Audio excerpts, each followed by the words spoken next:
మాట్లాడే అర్హత పవన్ కళ్యాణ్కి లేదు.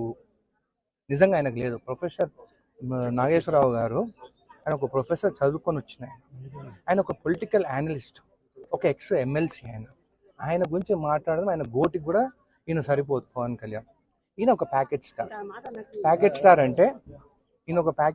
అంటే చంద్రబాబు నాయుడు ప్యాకేజ్ ఇచ్చింది కాబట్టి ఆయనతో ఉన్నాడు. మళ్ళీ అమిత్ షా దగ్గర పోయి మాట్లాడుకున్నామేమో ప్యాకేజ్ కోసం. దమ్ము ఉంటే నాగేశ్వరరావుని అరెస్ట్ చేయాలనుకుంటున్నాను కదా, ఆయనను అరెస్ట్ చేసే ముందు ఆయన ఇంటి ముందు నేను నిలబడతాను. దమ్ముంటే నన్ను అరెస్ట్ చేశాక ఆయన అరెస్ట్ చేయాలి. తెలంగాణ బిడ్డలను ఎవరినైనా కానీ ముట్టుకోవాలని మీరు ఆంధ్ర నుంచి ఇక్కడికి వస్తే మళ్ళీ గోబాయ్ ఆంధ్ర అని చెప్పేసి మేము స్టార్ట్ చేసినామంటే మీరు ఇక్కడ ఉండలేరు.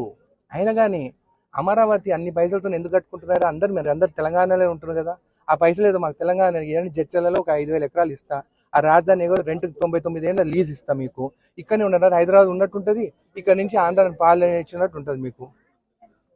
అంది కాబట్టి ఇష్టం వచ్చినట్టు మాట్లాడితే మాత్రం ఊరుకునేదే లేదు మా తెలంగాణ వాళ్ళ పైన. మళ్ళీ రేపు నాకు డౌట్ కూడా వస్తుంది, రేపు వైఎస్ జగన్ ఏమైనా ఎక్కువ ప్యాకేజ్ ఇస్తే జగన్తో ఉంటాడేమో అని కూడా నాకు డౌట్ ఉంది.